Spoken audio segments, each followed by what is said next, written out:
My name is Will Cole. I'm the Senior Advisor in the Energy Resources and Environment Program, and welcome you to another of our Global Leaders Forum. This one in particular we're co-sponsoring with the South Asia Studies Program. Our subject is India, as you see on the screen there, and I just want to say a couple of words. India is a very important country for energy and climate. I think most of you know why. It has a rapidly growing population, which is anticipated to surpass that of China in a few years to become the most populous country.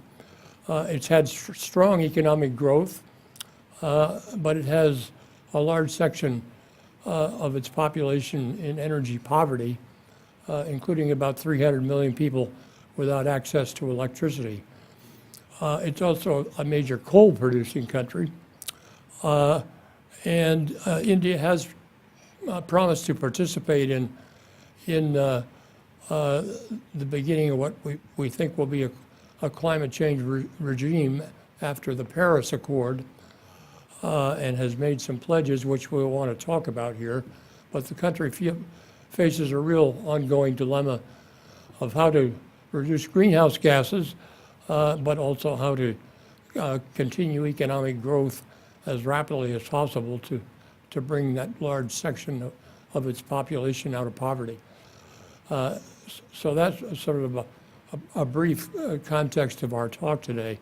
Our lead speaker is my colleague, Professor Johannes Urpelainen, who now directs our Energy Resources and Environment Program here at SAIS. He's also founding director of his own new research initiative and speaker series, Initiative for Sustainable Energy Policy, which is exploring effective approaches in the future to reducing energy poverty, providing affordable and abundant energy with minimum environmental impacts to those parts of the world that still need it. Professor Urpelainen received his PhD from the University of Michigan and taught for 8 years at Columbia before coming down to SAIS in 2017.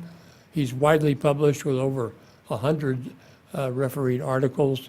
He has published 4, but I think it's now 5 books. And one of the books is on a poster on that wall over there.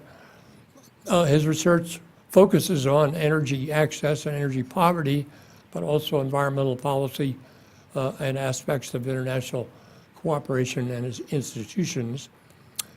And he has spent a considerable amount of research time in recent years in India, which why he is appropriate to lead us off in today's discussion.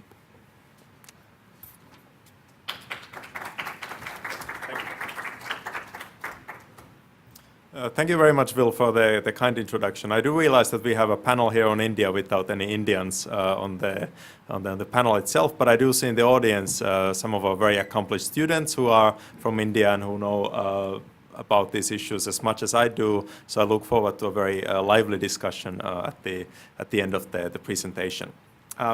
So I think we'll set the stage for this presentation very well. India is a rapidly growing economy. The population is growing very fast, and there are some immense economic and social challenges that go together with some of these new environmental and sustainability issues. It's a very interesting time to be watching India and working there because things are changing very fast.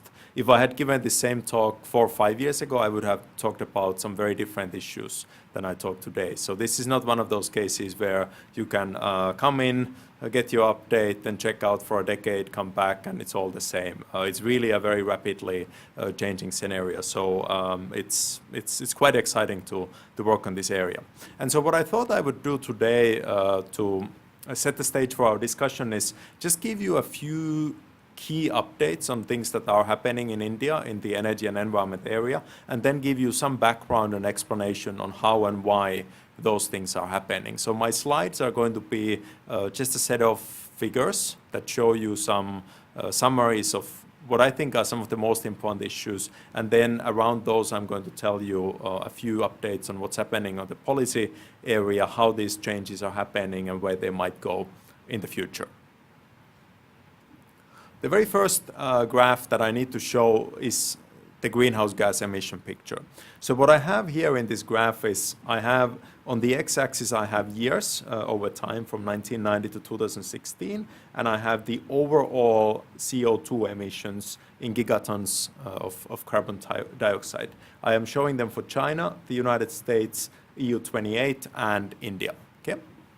And so what you see here is that, of course, the big story of our time is China, right? You see this massive increase beginning around the year 2000 when the Chinese industrial machinery really got started. And then you see this plateauing around 2014, 2015.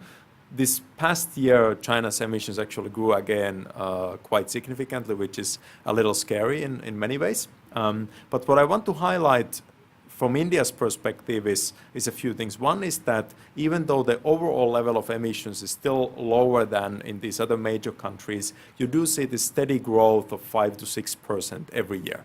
Okay? So India, unlike China, doesn't have these wild swings where it starts to grow very fast all of a sudden or plateauing. It's literally every year, with the exception of the 2008-2009 financial crisis year, you see this steady growth 5 to 6%. And this is across the board. It's coal-fired power generation, it's oil use in transportation, natural gas in industry. So India's greenhouse gas emissions are growing in all sectors of the economy. At the same time, the per capita emissions remain extremely low, right? So if we look here at these countries, the United States is highest at 16.5 tons per capita in 2016. China at 7.2 is also high. EU is at 6.9, so below China actually, because of China's heavy industrial emissions. India is well behind all of these countries. And that is critical for understanding the future. If India were to grow the same way that these other countries would, and in another 20 years, 30 years were to reach the level of emissions of the European Union, for example, the overall impact on global emissions would be massive. So because you have this very large population with low emissions today, the potential for growth in principle is very significant. And even though India, from this picture, you might think, okay, it's not so important what's going to happen in India, because of this upside potential for growth, it is actually very, very significant.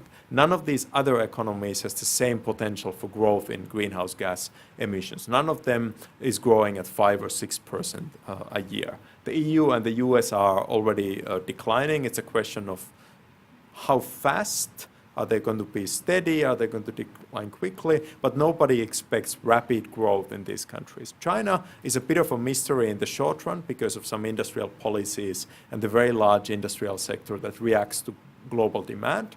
But in the long run, the expectation is quite clear. It's probably going to be either steady or start decrease. India is the only one among these where people expect significant growth over the next 10 to 20 years. Okay. So this is the first point that I want to give to you. The second point is India's power generation mix. India as a country is still heavily reliant on coal, and electricity generation is the most important source of greenhouse gas emissions in the Indian economy. And here's what I have as of September 30, 2018. So this is about 6 months ago. The key points that we can make here is that India does have a endowment of hydroelectric resources. There's thousands of dams in India and about 45 gigawatts of hydroelectric power generation capacity is available. There's not a whole lot of potential for growth. India has exploited most of the economically viable large hydroelectric dam sites. Renewable energy has grown very fast. So if you look at the renewable energy share of capacity, which is 21%, 70 gigawatts, this is basically something that did not exist 10 years ago. India had very limited capacity. There was some capacity in wind power generation. There was none at all in solar power generation. So all this is recent growth. The Modi government has ambitious targets to raise this to over 200 gigawatts in the coming years. Whether that will be met, we shall see. The target might evolve, it might increase, it might decrease. But the bottom line here is that renewable energy is doing very well in terms of deployment. It's become very competitive in terms of costs, and as a result, most of the new generation capacity is now renewable energy in India.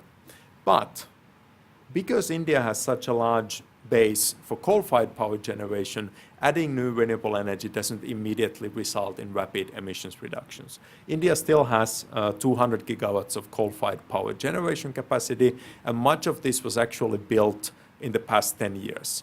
Before this renewable energy boom started, let's say 5 years ago, there was another boom of coal-fired power generation when huge amounts of capacity came online.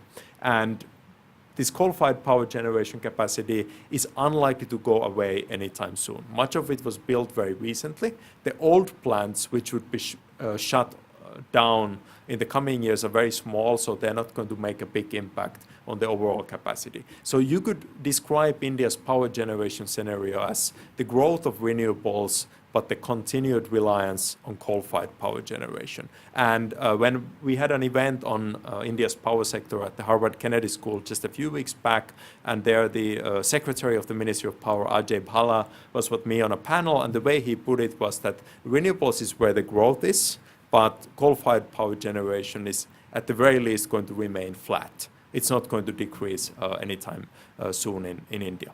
That's what the Ministry of Power projects.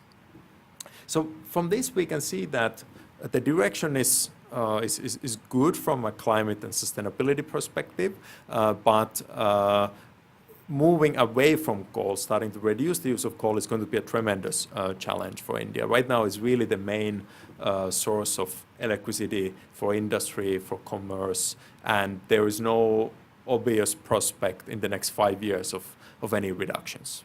Okay? That's the second point that I want to share. The third one is on energy access, which is one of my areas of interest. India has made a lot of progress in electrifying households in the past 20 years. If you go back to the 2001 census of India, you are in a situation where something like 60% of India is electrified. So you get hundreds of millions of people without electricity at home. This starts to change over time, and especially after the 2005 Rajiv Gandhi rural electrification scheme is created, India starts to make very rapid progress. When the new Modi government from a different political party comes into power in 2014, they continue the same policies. They rebrand them because Rajiv Gandhi, of course, is a Congress hero, and the BJP cannot have a scheme that is called Rajiv Gandhi anything, but they rebrand it, and then in 2017, they bring online a new scheme called Saubhagya, which is Hindi for good fortune. And this is a scheme that specifically moves from village electrification to household electrification. And at this point, we don't know exactly what India's electrification rate is, but it's certainly about 90%, that it might well be very close to 100%. Because the government has basically gone out to almost every village and reached out to people who are willing to pay the electricity bills, and they've given them the option to take an electricity connection. So India's electrification problem in terms of connections is mostly solved. The issues are now in terms of quality of supply, affordability, use of electricity for things beyond just lighting and mobile charging. That's where India's electricity challenge is today. Okay? There is a similar story, though at earlier stages, on clean cooking. So India today relies on two main fuels for cooking. The first one is firewood. This is the traditional alternative where you collect the fuel from your surroundings. It's typically free or available at a very low cost from a local market, but the downside is that it's not very convenient, and it produces this indoor air pollution, which is very bad for your health. The Modi government has made a big effort to provide households with an alternative, a liquefied petroleum gas. And what this picture shows, this is again about 6-7 months ago, it shows how many households in rural India now have access to this LPG. as an alternative to firewood. And you can see that depending on how you break this, the states, in the southern states it's very high, it's close to 100%. The northern states are doing a little worse. And then when you go to some of the remote areas like northeast, the coverage is significantly lower. The one caveat that I want to add here is that this is only telling you how many people have access. Overall in India, this is somewhere 80 to 90% today. It doesn't mean that that is what they're actually using for their cooking. A typical household would have access to LPG, but they would use it selectively. Because despite the subsidy, it is still too expensive for most households to be used for all kinds of cooking. So what you would do is you would use the traditional chulha at night to cook your dinner, and then you would use the LPG, for example, to make some chai if you have some friends coming and you don't want to keep them waiting for 2 hours to have the tea ready. Okay? So it's used selectively. We did a recent survey in North India together with an Indian partner, the Council on Energy, Environment and Water. And what we found in that one, in these northern states, is that about 20% of households only use LPG. They tend to be wealthier, they tend to have regular jobs, and so on. And the remaining 80% in these villages would either use no LPG at all, or they would use a combination of LPG, firewood, cow dung, and things like this. Okay? So this is where India is with the cooking fuel access. Now, I want to also talk about air pollution. This is a topic that has recently become a huge concern in India. And the reason for this is very clear. India now has the worst air quality of any major economies. The only countries that do worse are the neighbors Bangladesh and Pakistan. Okay? So this is an estimate of air quality in terms of PM 2.5, which is often used as a kind of primary indicator of bad air quality. And the map shows where different countries are. And the 3 leading countries, if you think of leading mean terrible air quality, are Bangladesh, Pakistan, and India. Pakistan and India are basically the same. It's a tie, right? It's basically a tie. Bangladesh is significantly worse. But these numbers tell a very troubling story. So if your air quality in 2018 in India was 72.5 units, that means that on a typical day, the average Indian would breathe the kind of air that we would consider here sufficiently unhealthy to avoid going outside. Okay? So this is the reality of Indian air quality. Within India, air quality also varies significantly. If you go to some of the southern states, which benefit from the winds from the oceans, air quality is better. It's not great. I was in Bangalore myself in January, and you could still feel that something is wrong here. This is not how it should be, but it's not terrible. If you then go to the northern parts, where you have this plain that is kind of surrounded by the Himalayas, they have this basin there that catches all the pollution, and it has no way to escape. That's where you get some really terrifying air pollution problems in the winter.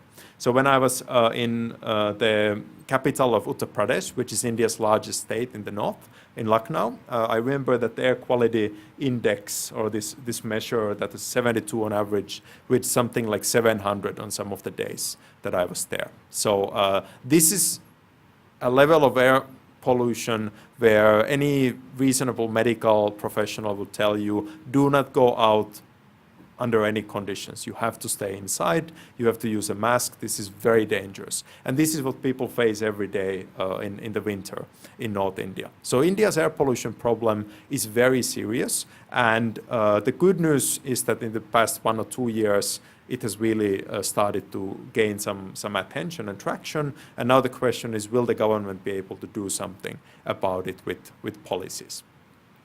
Now, I've shown you some of these key pictures to describe the reality. I'll say a few words about the policies and decisions that are driving this. In renewable energy, the key policy that is driving all of this is the government's public procurement program, where they create these auctions. So what the government does is it says, we want to have 5 gigawatts of renewable energy generation capacity. Anybody who is willing to provide that can submit a bid. It's a tender. And we will pick the best bid. India has managed to reduce the cost of renewable energy very substantially through this mechanism. It's a big enough market that it attracts both domestic and international players. And as you do this, you repeat the same cycle every year many, many times. The bids continue to decrease. There's now a big debate on if some of the bids are actually unsustainable, to the point that because of various accounting tricks, competitiveness, efforts to corner the market, some of the providers have actually promised projects that they are unable to deliver. That's a big debate in India right now. But nobody contests the claim that the cost of renewable energy generation has come down very rapidly in India, and that's why we see this growth. Okay? If we now look at the greenhouse gases, I don't think you can really say in India that there is a systematic climate policy per se. In India today, it's still mostly energy policy.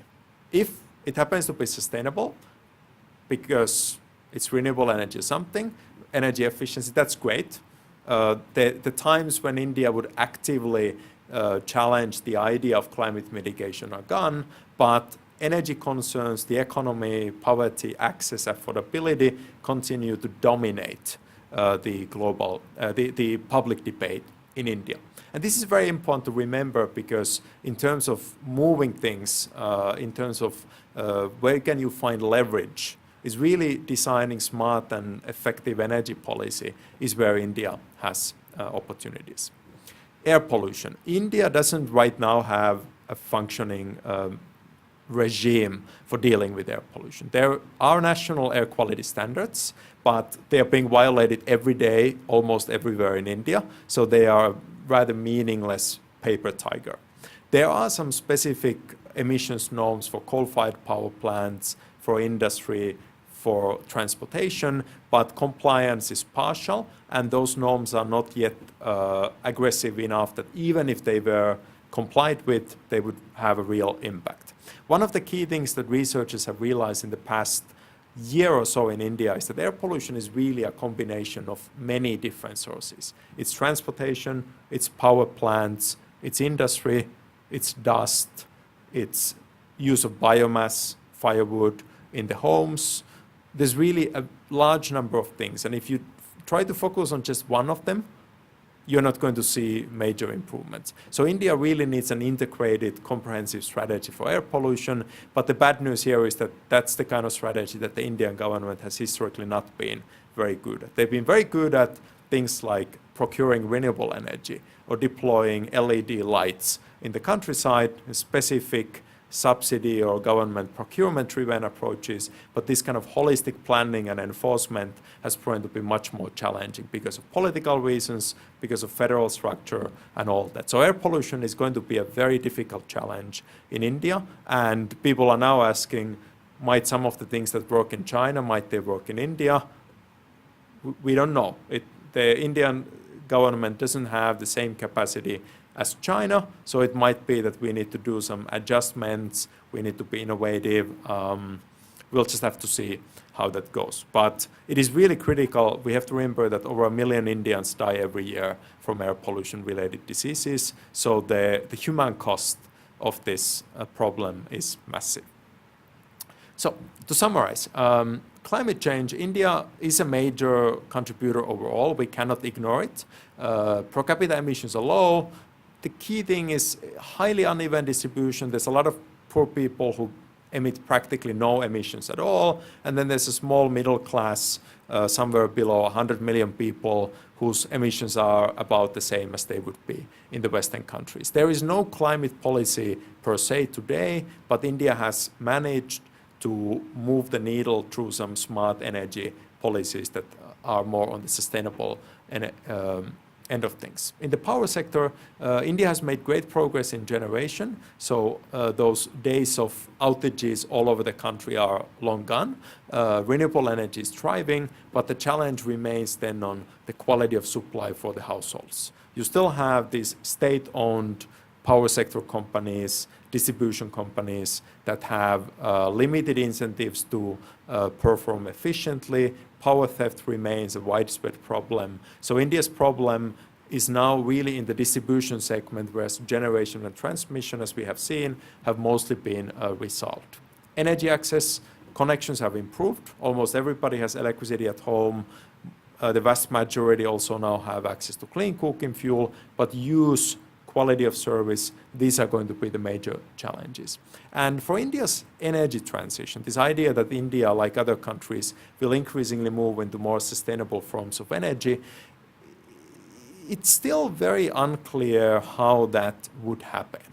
It's clearly not going to be enough just deploying more and more renewable energy. You have to think about things like how do you integrate that to the grid? What do you do with states, like some eastern states like Jharkhand, that are heavily dependent on coal for everything, livelihoods, employment, taxation? How do you deal with the social problems that this transition away from coal would create in those areas of India?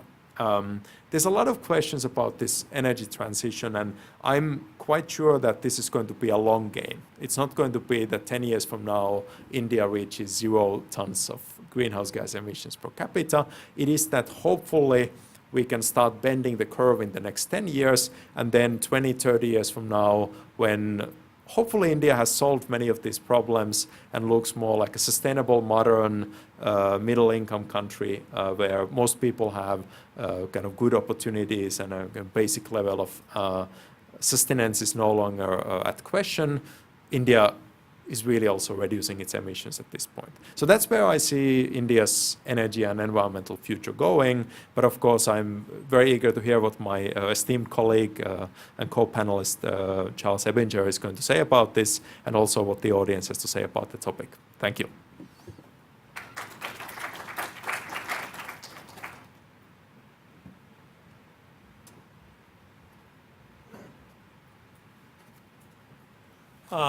Just a few words about our commentator, Dr. Charles Ebinger, an old friend of ours here at SAIS. Charles is currently a non-resident senior fellow at the Atlantic Council, but before that was director and senior fellow at the Brookings Institution of their Energy Security and Climate Initiative for about 8 years or so. But before that, he spent about 30 years advising and consulting around the world, but a lot of it actually in South Asia for high-level projects for the World Bank, USAID, and the like, advising and consulting companies and governments on energy and electricity restructuring and a lot of related issues. He's worked for a number of firms, just to mention some of them. Was vice president of Conan and Associates, has worked for Putnam Hayes and Bartlett on 2 different occasions, International Resources Group and Nexent. Charles has served on panels of the National Academy of Sciences. He's also testified before Congress. He has been an adjunct professor here at SAIS for several years in the past. He's the author of some 8 books and numerous articles. And one of the books has the title of Energy and Security in South Asia, which he wrote while he was at Brookings. Dr. Ebinger has degrees from Williams College, his bachelor's degree, and an MA and PhD from the Fletcher School. So, Charles, you're welcome.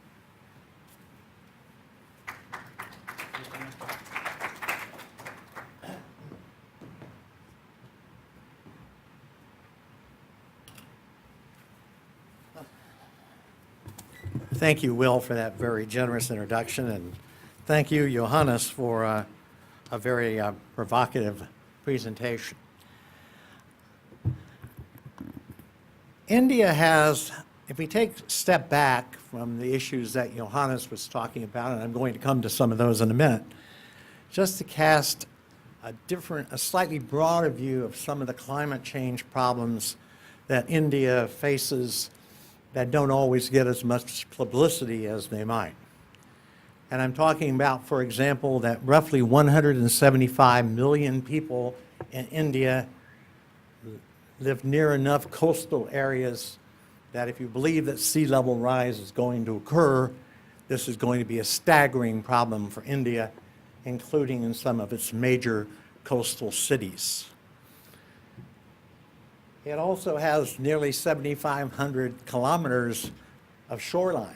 So this gives you an idea of, with climate change, how many different parts of the country could at least feasibly be impacted, if not at the same time, at different times, making the whole issue of sea level rise having to be much more on the front of the Indian climate and energy agenda than it has been to date. Johannes did a good job showing the maybe not that big a contribution of hydropower to India than some of the other fuels such as coal. On the other hand, keep in mind that India's water supplies, as well as those of its neighbors in Pakistan and Bangladesh, face the reality that the glaciers that feed the major rivers that feed the subcontinent are melting, and all possibility is that certainly by 2100, we could see India having staggering water supply problems.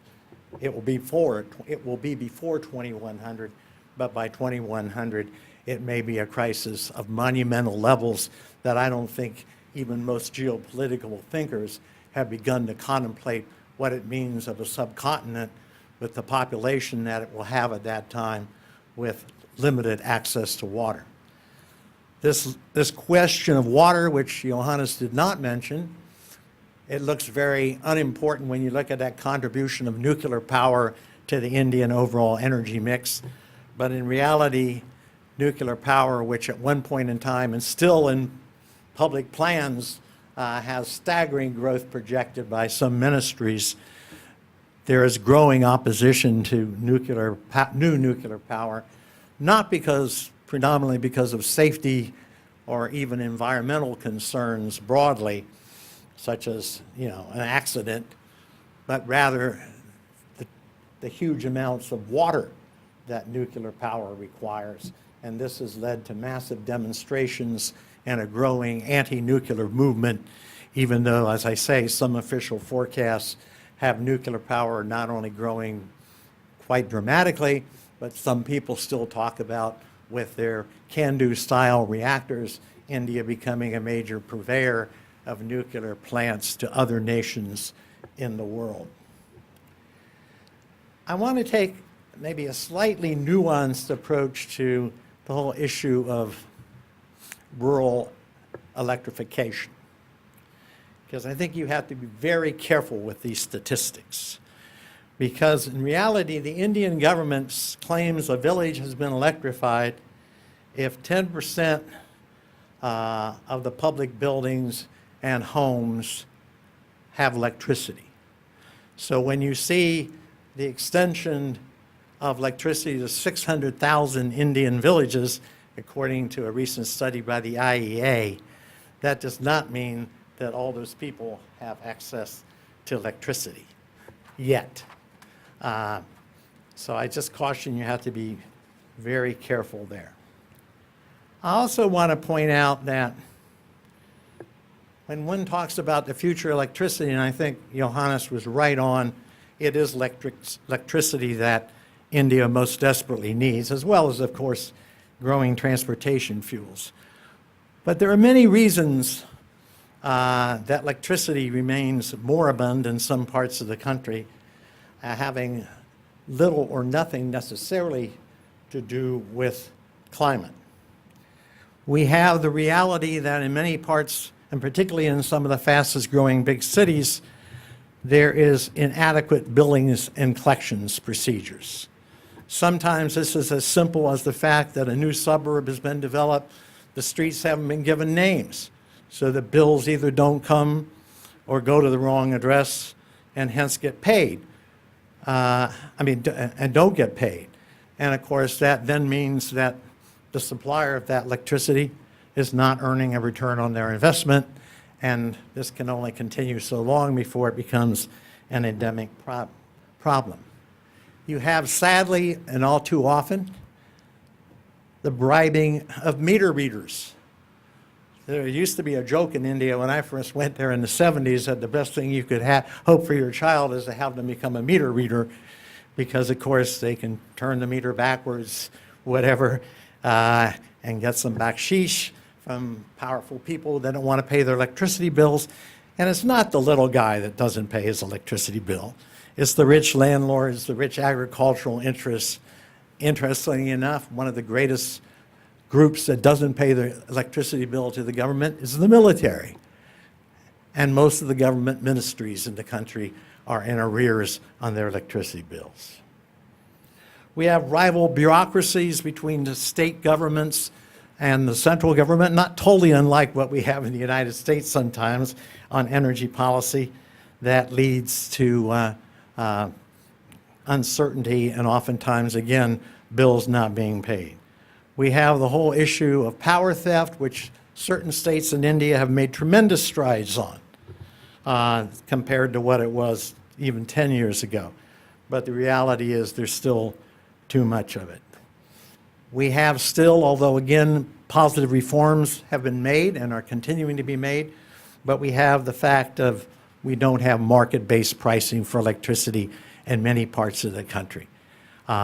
And indeed, we have some states where if you are a farmer, such as Haryana, you are guaranteed free electricity.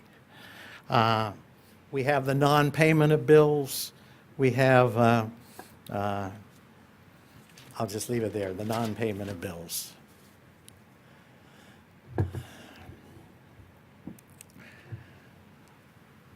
In the coal sector, some additional issues that I think may amplify what Johannes mentioned.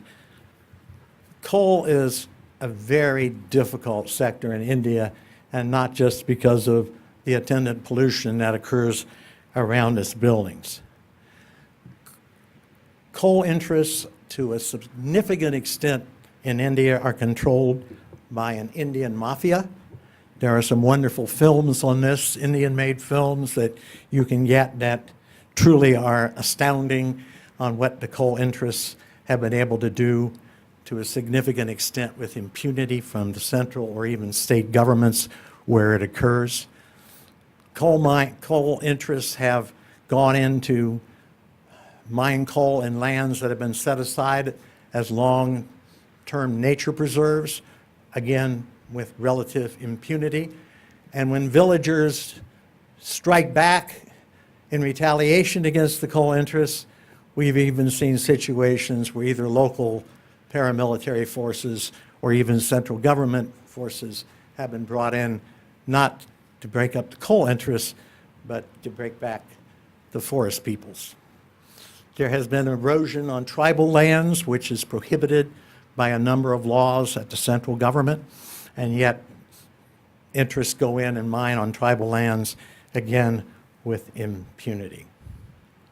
So I know we want to get into the discussion mode, so I won't go too much farther here. Let me just make sure I've covered. One final issue is the whole issue of, and Johannes highlighted it very well, is the whole issue of electricity distribution. It's not only electricity distribution that's a problem, but natural gas transmission and distribution as well. And one of the problems that doesn't get talked about all that much is the fact that in many parts of India, nobody knows who owns the land. Where a transmission line, either an electric line or a natural gas transmission line, has to pass through, must get approval from the local owners. Nobody knows. There have been studies done in some cases where someone trying to build a pipeline, gas pipeline, through a village from one end to the other, turned out a matter of less than a mile. Turned out 41 different people claimed to own all or part of that land, which of course requires the developer not only to figure out who owns land, but who they have to negotiate with to buy a right of way to cross the land, and it is legendary. Cairn Energy has a fantastic story of a natural gas distributor who, when they tried just a few years ago to build a natural gas pipeline along 100 kilometers of territory, found no less than 300 people and something like 20 or 30 village panchayats, that's the head of the village, that claim to have access to land. So the whole question of land access, if the transmission system, particularly for natural gas, is going to expand dramatically, as well as the distribution network for electricity, that has to be addressed head-on by the Indian government, and there needs to be very serious land reform. Let me cut off there in the interest of time, because I think it'll be more interesting to hear comments from the floor. Thank you.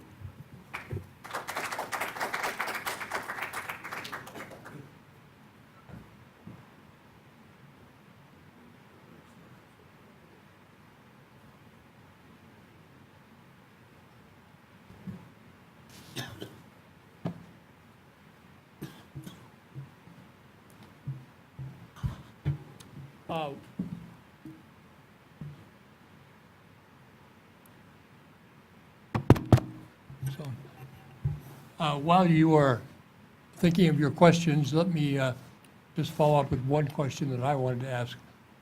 And this will be for Dr. Ebinger. Can you maybe just say a few words about the pledge that India has made following the Paris Agreement of how it might reduce greenhouse gases and from what sectors and how much credence do you give to the pledges that have been made? Well, the pledges are extremely broad and are to be congratulated for being so broad. Let me just highlight a few of them because it's a very long list if you read the whole submission to Paris by the Indian government. But the share of non-fossil fuels to be installed in power capacity is to be 40% by 2030. And I think what you have up there, 21 now, something like that. So, basically 10 years, we're going to go from 21% to 40%. Increasing the share of renewables, which they defined as wind, solar, and bioenergy, and installed capacity from roughly 30 gigawatts currently to 175 gigawatts by 2022, 3 years from now. Raise nuclear capacity, this is what I was talking about, raise nuclear capacity from its current just under 6 gigawatts to 63 gigawatts by 2032. Upgrade the efficiency of over 150 thermal power plants. Numerous efforts to extend the infrastructure for energy, railroads, pipelines, electric power lines.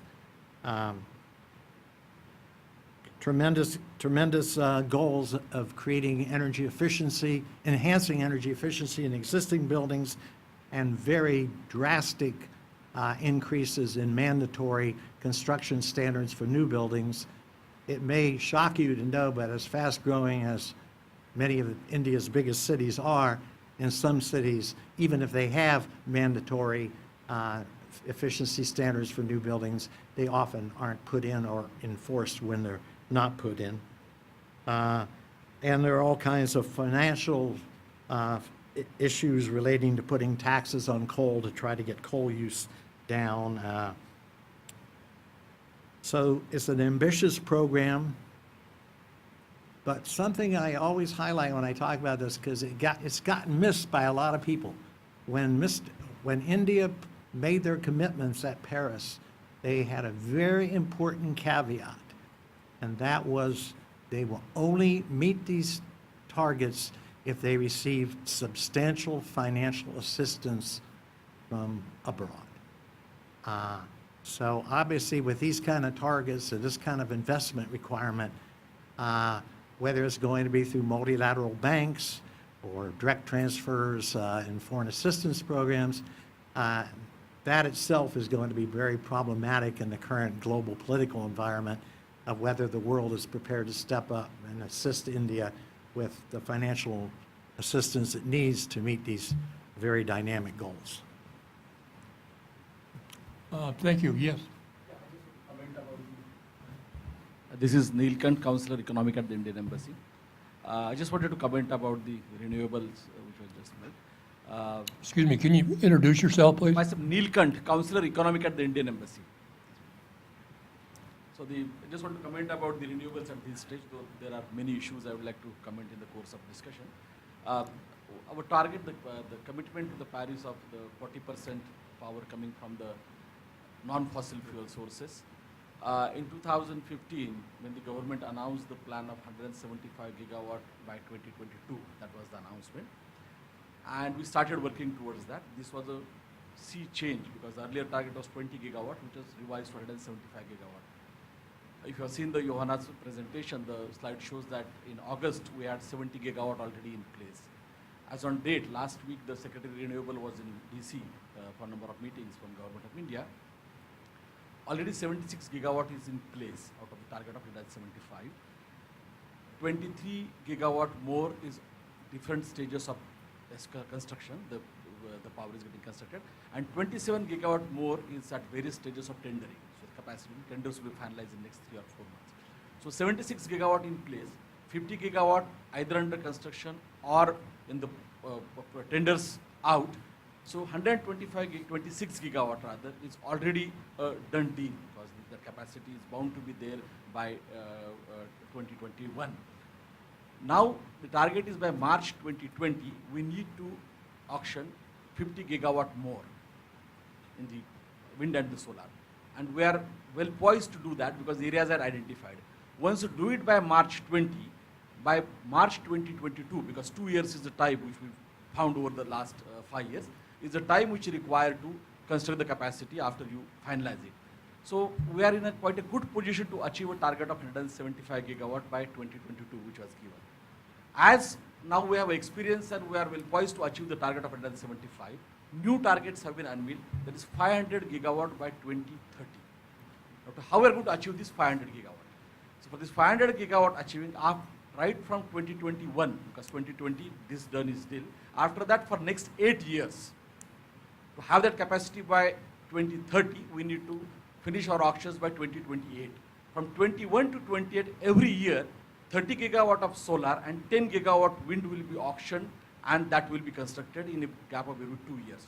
So by that we will be doing 40 into 8, so 320 gigawatt wind plus solar will be done by 2030 by this methodology. We expect our total target by 2030, which was currently shown as 344 gigawatt is our total energy production, which is likely to go to 900 gigawatt. So out of that 900, if we are committed to do 500 by renewable with a specific plan on the base of the achievements of last 4 years and the plan to achieve 175 by 2022, I think we are in a very good position to keep our commitment to the Paris Agreement. That's the only thing I'd like to The only thing, thank you very much for that iteration. The only thing I would take some exception to is, Johannes touched upon it in his presentation, is there are a lot of projects that are being said to be economic that are not economic. Also, the kind of growth you're talking about, I think, would put severe strains on even the international solar and wind industry to meet those kinds of targets. Bless you if you can do it. It'd be great. And you have done wonderful things as you've highlighted. But I'm a little skeptical about those larger numbers, but reasonable people can disagree. Yes. Hi, my name's John Danilowitz. I'm a second-year South Asia concentrator here at SAIS. And I had the distinct pleasure of being trapped in Lahori smog with Professor Urpelainen for a week in January. So I can directly attest to the air quality issues that are present on the Gangetic Plain.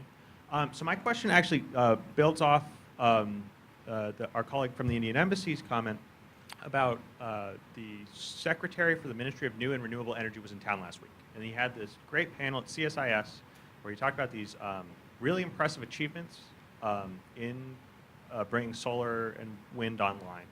And that kind of really did make me think hitting this, at least this 175 by 2022 target, that's actually fairly reasonable and accomplishable. But one of the things that kind of kept coming up was, and because this is part of, CSIS is really into the relationship with the Indian states. And so the issue comes up, well, if so much of the Indian energy system is state-driven, how does the central government really kind of get the states to buy on?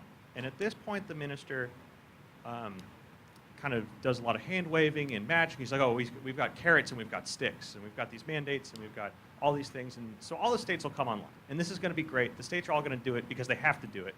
But they're going to want to do it. And so my question, in addition to just kind of poking fun at ministerial politics speak, is a question of what tools does the center truly have, both to force the states to do things and to incentivize them? To what degree are these tools being leveraged effectively? And are there some states in India that have kind of taken it upon themselves to buy into the system more than others? Like, are we seeing this more in the South? Are we seeing this more in the West, et cetera? So, thank you. You want to lead on? So I think the way I would look at this is that the challenge is really that the states are very diverse when it comes to renewable energy potential. There are some in the west and in the south, like Gujarat and Karnataka, Rajasthan in the north, that are very competitive when it comes to solar, for example. And these states have huge potential for expansion. The challenge for these states is mostly then how to deal with the rapidly growing use of renewable energy and maybe how to export it to other states. But then there are other states in India, for example, on the eastern side, Jharkhand, where we have an active project, that have limited capacity and potential, partly because the renewable energy resource is just not as good as it is in these other places, but also because of these land issues. Jharkhand is a tribal state, so very little land is available for kind of commercial procurement or use in these projects. So then the question becomes, what can the central government do? There might be some sticks, you could put some obligations, you could create some incentives. There's always the carrot. You can give public finance, you can give credit, subsidies, things like this. But if you're in a state like Jharkhand, where the combination of the lack of resource and the tribal land means it is really difficult to develop these grid-scale projects, you may have to look at alternative policies like rooftop solar, for example. How can you encourage somewhat smaller scale industrial, residential use of rooftop solar? What kind of incentives are there? I would say, generally speaking, my experience in Indian politics is that trying to force the states to do things is very difficult, both for political and just practical reasons. It's a federal system where the states have many competencies and capabilities, and the constitution protects them. But giving incentives, subsidies, resources is a more promising direction. But it really has to be a state-by-state approach. There cannot be a kind of one-size-fits-all, given how different they are. I just would add, I think it's even a little more complicated than that. It's certainly better than it was 2 or 3 years ago, but many state electricity boards are bankrupt. And those are the boards, you know, responsible for generation, transmission, and distribution within their states. The generation companies don't get paid by the transmission companies. The distribution companies don't pay the transmission companies. It's a circular debt crisis. It's worse in Pakistan, but it's bad in India. And that's when you start talking about those kinds of problems your question raised, you really have to get into each state. I've only worked in 10 Indian states, and those are so diverse, it's hard to generalize even from that limited capacity. But believe me, the financial condition of the power sector inside most states is abysmal. Yeah, please, So if, introduce yourself. sorry, Doug Hengel, I'm a adjunct professor here in the ERE program at SAIS. So if India is this successful in growing its renewable energy program, how will they manage the intermittency for the network? Because it sounds like by 2030, more than half of the capacity could be renewable. So how is that going to work? This is really a very timely question because India's renewable energy capacity and generation have grown so fast. Those issues are now starting to emerge. And because the Indian states are so diverse, some of them have very high rates of penetration. Karnataka is at times using 40% renewable energy. So that's a massive sort of load of energy that needs to be managed, and then others have very little. My own intuition is that it has to be a combination of things. There's not going to be one single solution to this one. Some of it could be improved battery storage. That's coming at some point, might take 10 years, might take 15 years, but there is a lot of growth in that area. Some of it would be demand-side management. Right now, one of India's big challenges is that the load profile over the day is very heavy at night when people use air conditioners when they come back home. If there is some way to change the way, the timing of economic activities, that could do something. Electric vehicles. Electric vehicles create battery capacity as a matter of course, and India has yet to see rapid growth except the rickshaw sector, but there's a lot of potential there. So you could use the electric vehicles to balance the load and create demand for renewables. Improve transmission. So India is a large country with different conditions. There's wind at the coastal areas, there's solar in the west, there's biomass resources, hydroelectricity. If you improve the transmission and trade of electricity across states, that could be a big relief. So my guess is that we're going to look at, if things go well, we're going to look at kind of a modeling through scenario. I don't think there's going to be a single silver bullet. But so far, I think it's gone a little better than many people thought. There were some people who were very worried that states like Karnataka would face some kind of a calamity from this. But so far, they've managed to deal with this issue quite impressively.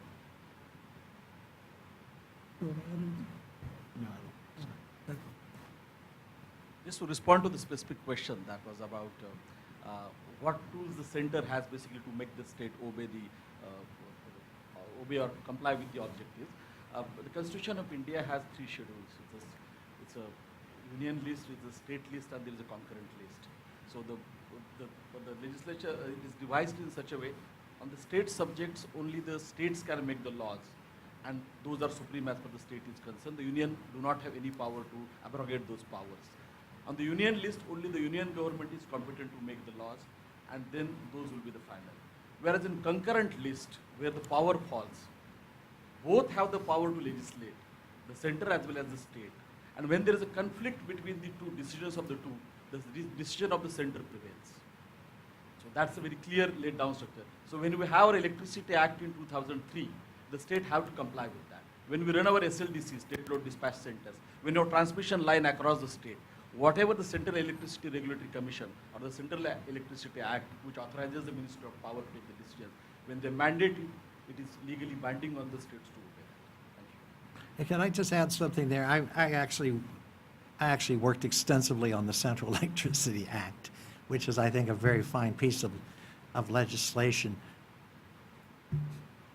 But, you know, you need things like, particularly if you start talking about having some states with power, surplus power, you need the ability to transmit it across state borders.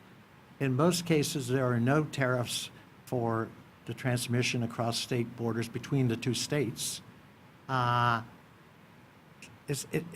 whole dispatch system, which is very good. I have great faith in the Indian people that do that kind of, but it's still woefully inadequate for the kinds of interconnections India really needs to really be able to draw surplus power, say, from the southern states up north.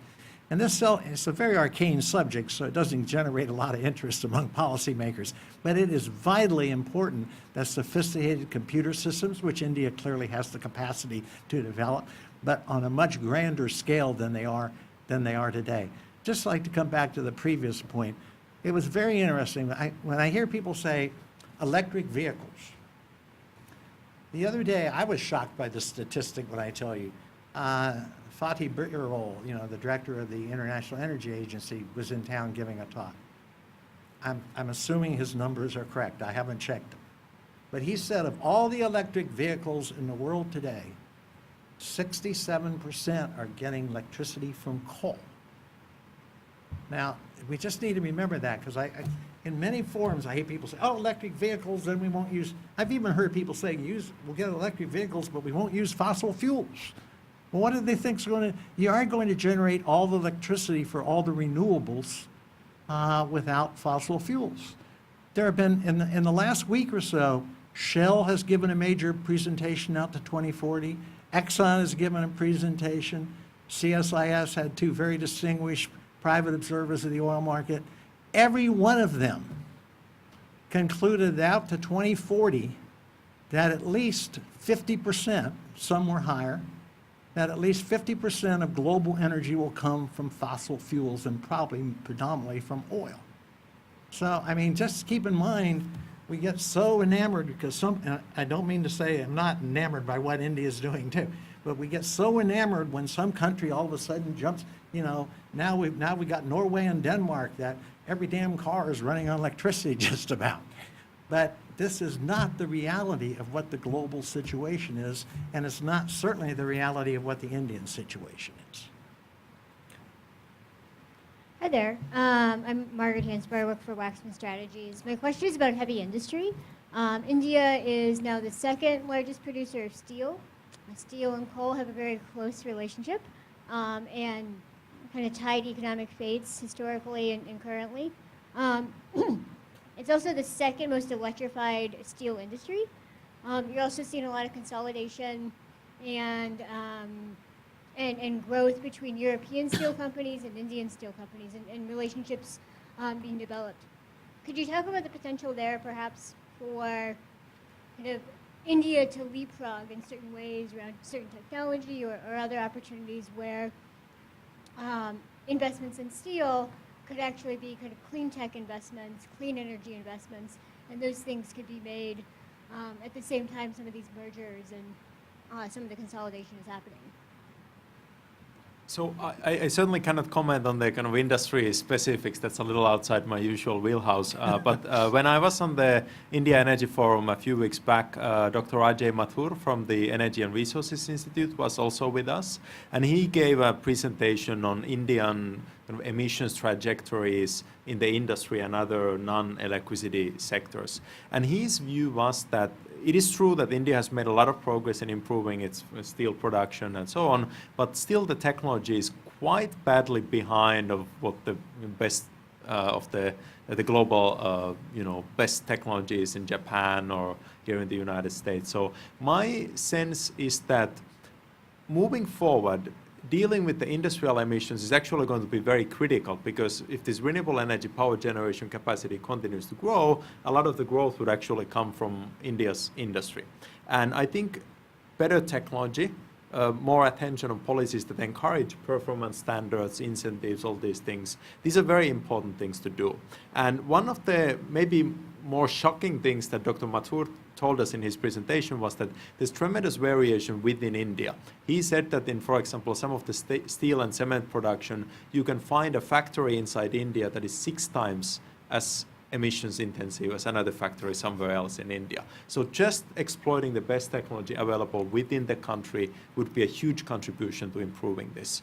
And I want to emphasize here that I think the fact that India has increased its steel production, for example, so significantly, that's a very important thing for the country itself, because India has always faced this challenge that its economic growth has come more from the services, which don't have the same sort of employment generation potential as industry does, that any kind of industrial development in India is very important, and in an age of automatization and robots, it's something that we really need to look at for India's human development and social development.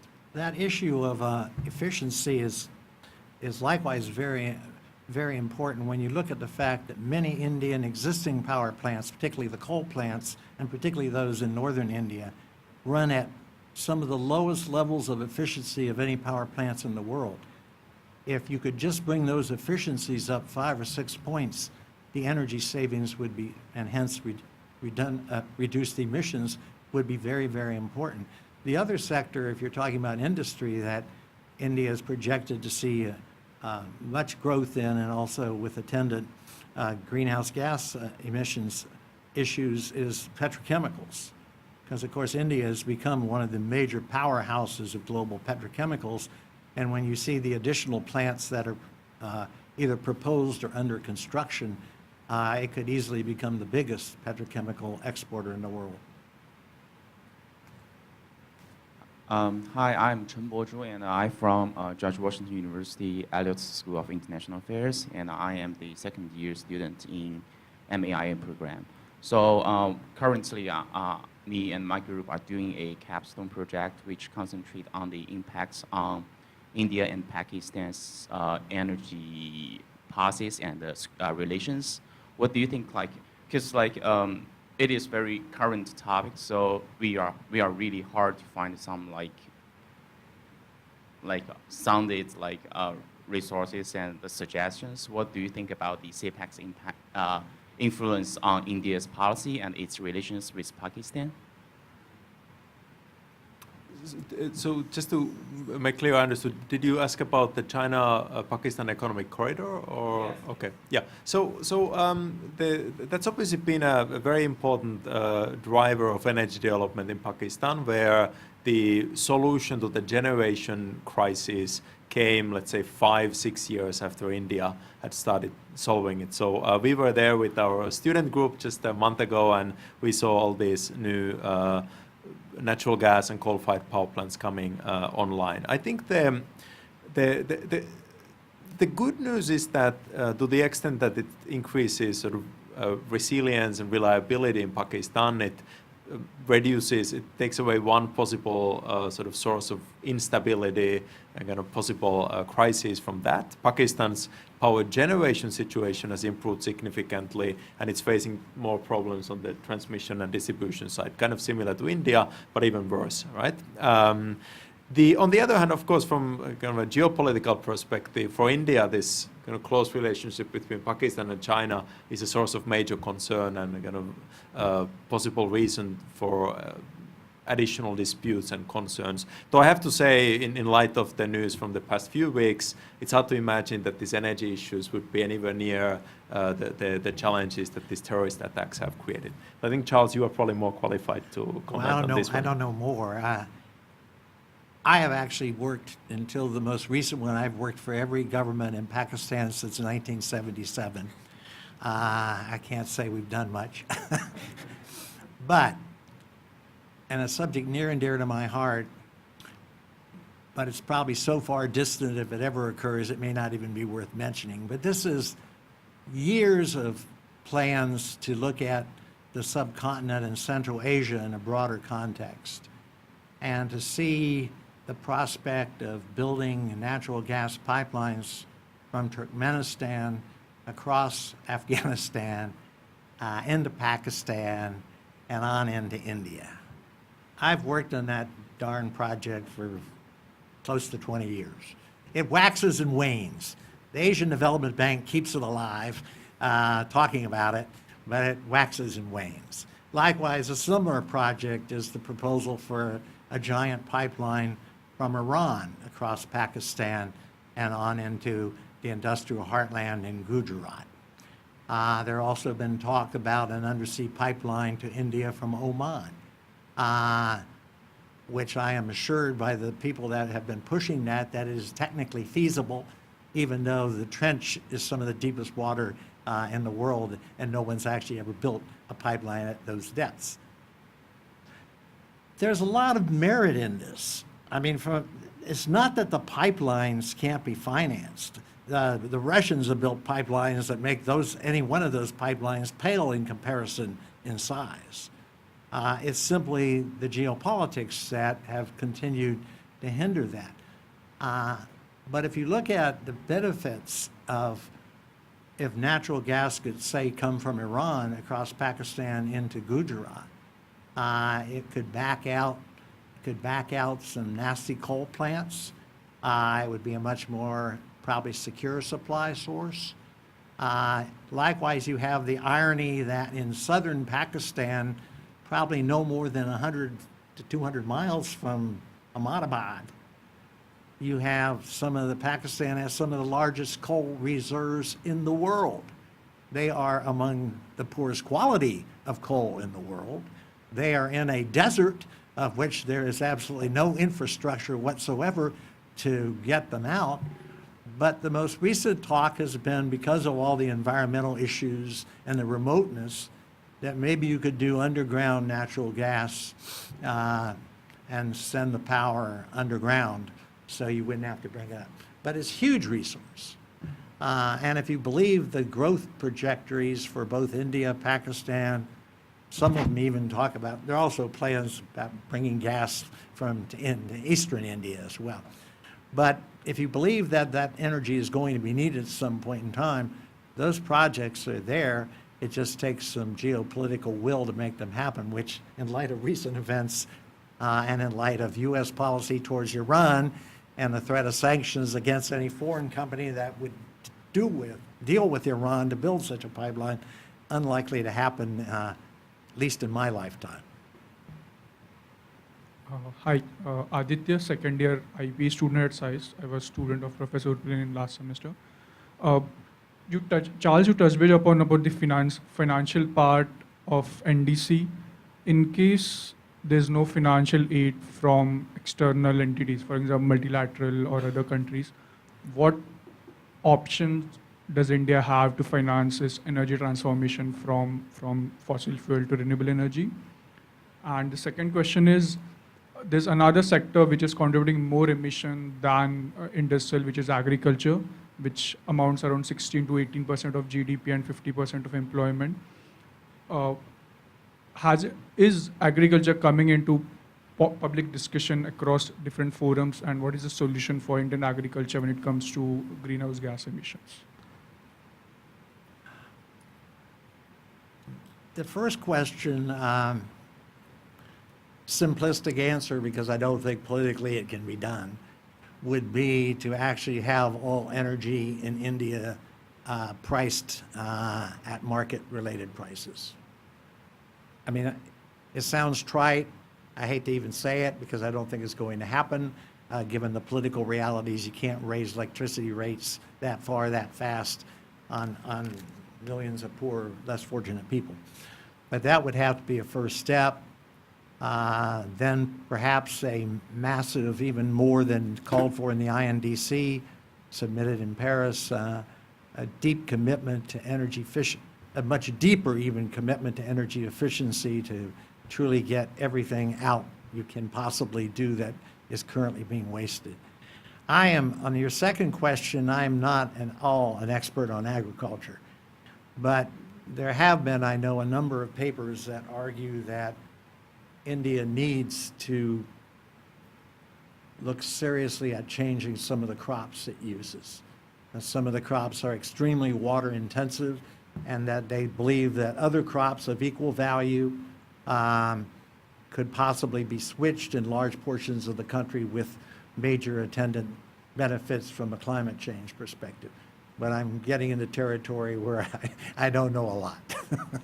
So the comment I would make on the first one is that there are many targets in the NDC. The one that probably comes through as the most significant, this 40% target, as we heard from the colleague from the embassy, that one is being met regardless of any finance. It's a target that is pretty much in line with the government's domestic ambitions. So I think that one is on track. The others, you would have to go one by one and explore to what extent they would depend. On the agriculture, I've seen some experimental work in India. I know that Andhra Pradesh, for example, one of the southern states, has a zero carbon farming project that apparently has been quite successful, where the goal is to find ways to reduce the carbon intensity of agriculture without sacrificing the productivity, because India does face this major challenge of rapid population growth. As we know, land is one of those commodities that's not being manufactured anymore. So India does need to increase the productivity as well. And as Charles says, I do think there is a lot of opportunity for efficiency, because right now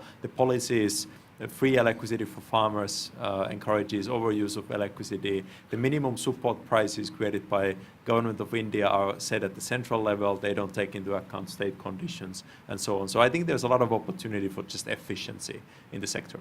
And even in the coal sector, if every coal plant that's planned to be built were built with the best modern day ultra supercritical technology, that itself would at least reduce the contribution that coal's going to continue to make with this 5 to 6% growth that Johannes mentioned.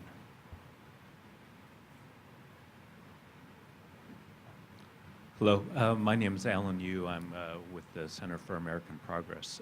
But just prior to that, I was at the Department of Energy and leading the Office of Asian Affairs, where Nilkant and I worked very closely on a number of things, including an initiative to try to help accelerate the deployment of the use of natural gas in the economy. And today we talked a lot about coal, talked a lot about renewables, and of course, you spoke a little bit about the potential for piped gas. But I wonder if you could comment on what you see as the prospects for gas as an element within the energy mix in India and some of the challenges in that deployment. I think the biggest challenge, there's certainly no dearth of LNG in the world today, and again, looking at some of those presentations that have been made around town by big companies, the prospects of even more LNG seem to be, at least being available, seem to be in their corporate plans.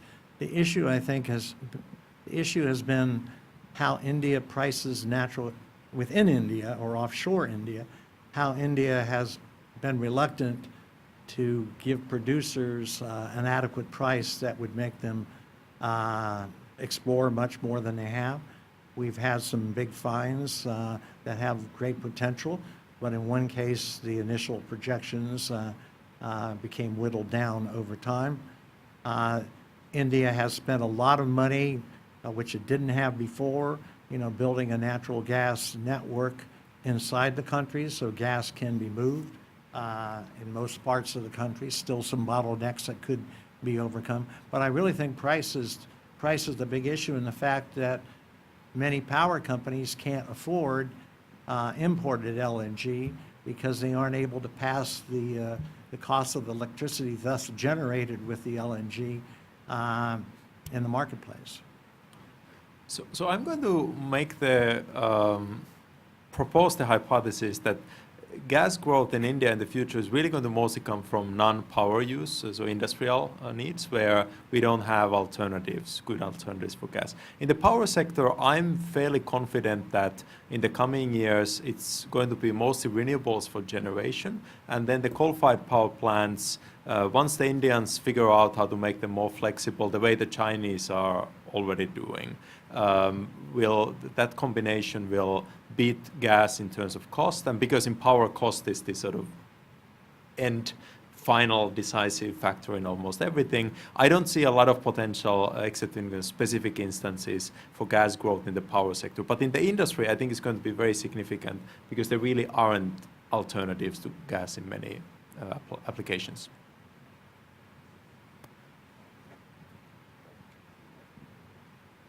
Hi there, Alex Krauka with U.S. Energy Association.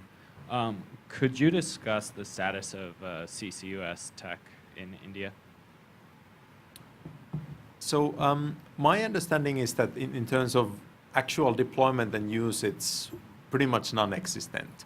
I've known that there's actually a number of fairly innovative pilot projects that are trying to use some of the local geographic features, finding new uses for these gas. But in terms of commercial use on scale, I don't think there's really any at this time. And the reason is really just that there's no carbon price, there's no kind of incentive for doing this in India at this time.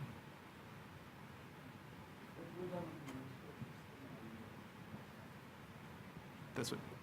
So the applications are exactly things like using for oil extraction and so on. Yeah. Hi, my name is Sharad, and I'm an alum from SAIS and currently working with the World Bank. My question is probably to Professor Urpelainen. One focus of Modi government has been energy efficiency, and I think I'll ask a more specific question.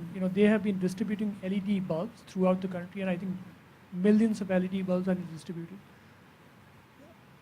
How sustainable do you think this is? Because I think the replacement cost of LED bulb is still much higher than a regular bulb.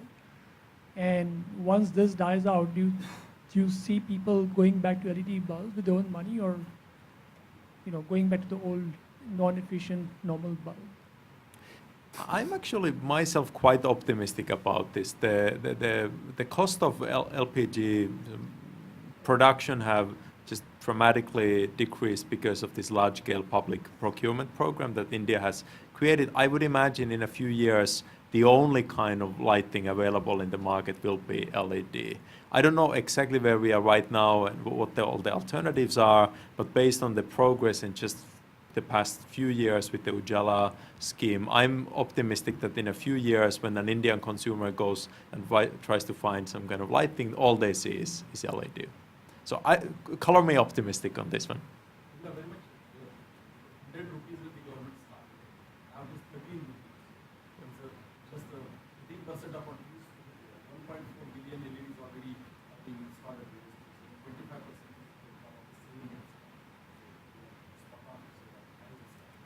25%. This anecdote is not necessarily relevant to India, but it might be.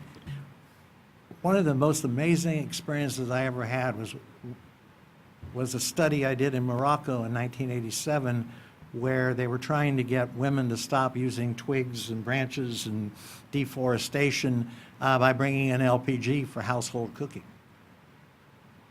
The reason it didn't work is there's two reasons it didn't work.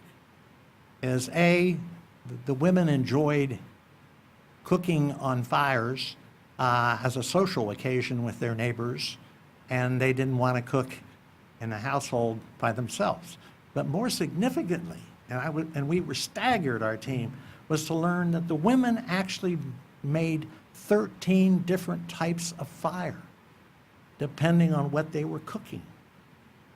And that study has been replicated by the World Bank in at least 4 or 5 other locations around the world with very similar findings.